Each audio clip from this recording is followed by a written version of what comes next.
श्री गणेश जी को दुर्वा की 3 अथवा 5 पत्तियों वाली दुर्वा चढ़ाइए। इन्हें दुर्वांकुर कहते हैं। दुर्वांकुर के बीच वाले पत्ते में आदि गणेश तत्व, बाईं ओर के पत्ते में आदि शिव तत्व और दाईं ओर के पत्ते में आदि शक्ति तत्व आकृष्ट होता है। इसीलिए श्री गणेश जी को कोमल दुर्वांकुर चढ़ाए जाते हैं। दुर्वांकुर के 3 पत्तियों का 3 अंग 3 आदि तत्वों का प्रतीक है। श्री गणेश जी को 21 की संख्या में दुर्वा चढ़ाई जाती है। यह विषम संख्या अर्थात ऑड नंबर हुई। विषम संख्या शक्ति से संबंधित होती है। विषम मात्रा में दुर्वा अर्पण करने से निर्माण होने वाली शक्ति द्वारा वातावरण की रज तरंगों को नष्ट करना संभव होता है। आइए अब समझ लेते हैं श्री गणेश जी को दुर्वा चढ़ाने की पद्धति।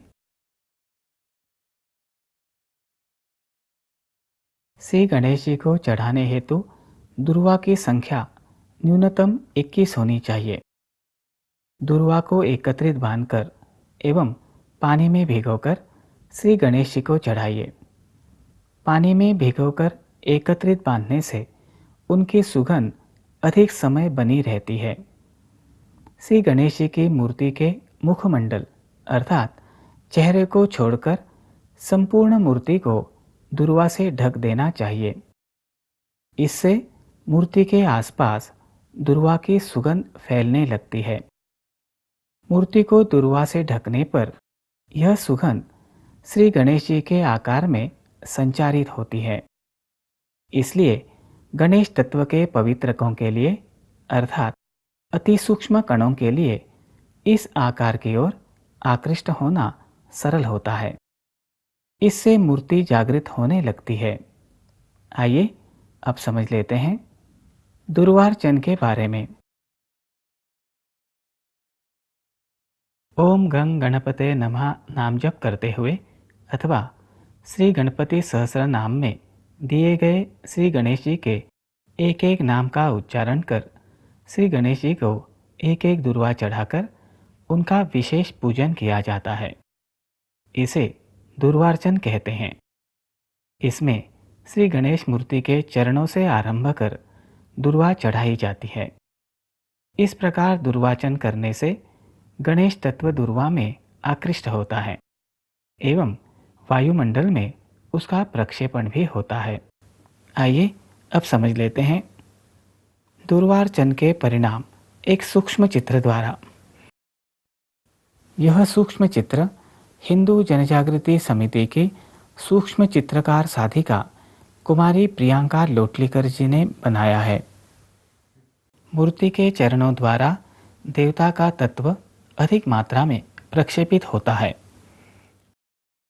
इस कारण आरंभ में चढ़ाई गई दुर्वा को मूर्ति के चरणों का स्पर्श होने से उसमें गणेश तत्व अधिक मात्रा में आकृष्ट होता है। क्रम में चढ़ाई दुर्वा द्वारा यह तत्व ऊपर तक संक्रमित होता है, जिससे मूर्ति द्वारा चैतन्य तरंगे अधिक मात्रा में प्रक्षेपित होती हैं। इस प्रकार किए दुर्वार्चन के परिणाम स्वरूप पूजन के स्थान पर गणेश तत्व अधिक मात्रा में आकृष्ट होता है। देवता तत्व की निर्गुण तरंगे मूर्ति में आकृष्ट होती हैं। श्री गणेश मूर्ति में इन निर्गुण तरंगों का रूपांतर सगुण तरंगों में होता है और मूर्ति द्वारा ये सगुण तरंगे प्रक्षेपित होती हैं। हमने दुर्वा के विषय में कुछ महत्वपूर्ण विषय बिंदु समझ लिए। इससे स्पष्ट होता है कि दुर्वा द्वारा देवता तत्व का प्रक्षेपण होने से वातावरण में विद्यमान रजतम प्रधान तत्वों का दुष्प्रभाव घटता है। यही कारण है कि वातावरण में विद्यमान अनिष्ट शक्तियों को कष्ट होता है। उनकी तम प्रधान काली शक्ति घटती है अथवा नष्ट होती है। संक्षेप में कहा जाए तो दुर्वा देवता तत्व के तरंगों को प्रक्षेपित कर वातावरण में विद्यमान अनिष्ट शक्तियों के साथ एक प्रकार से युद्ध ही करती है। इस प्रकार के परिणाम को हम देखते हैं एक दृश्यपट द्वारा। यहाँ हमें दिखाई दे रहा है कि दुर्वा के संपर्क में आने पर इस महिला को कष्ट देने वाली अनिष्ट शक्ति प्रकट हो गई है। दुर्वा से प्रक्षेपित सात्विक तरंगों के कारण महिला में प्रकट अनिष्ट शक्ति को कष्ट होता है। इसके दृश्य स्वरूप में महिला को भी कष्ट होता दिखाई दे रहा है।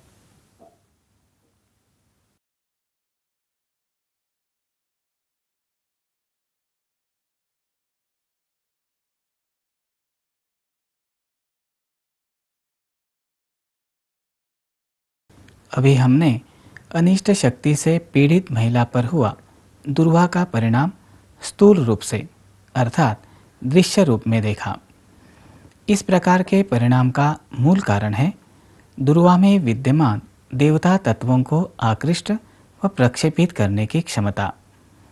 दुर्वा में आकृष्ट गणेश तत्व का पूजक को लाभ होता है।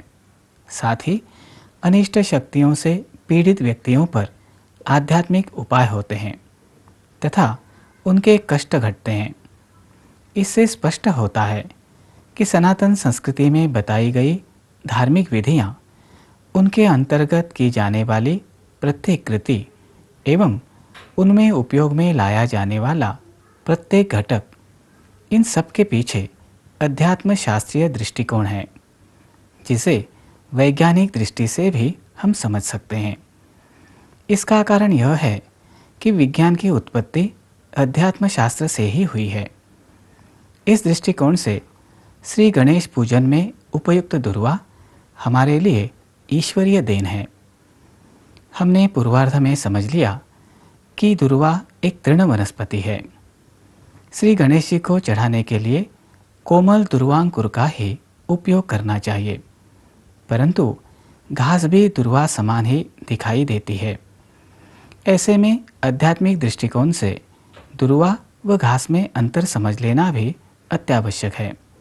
आइए समझ लेते हैं दुर्वा एवं घास के बारे में।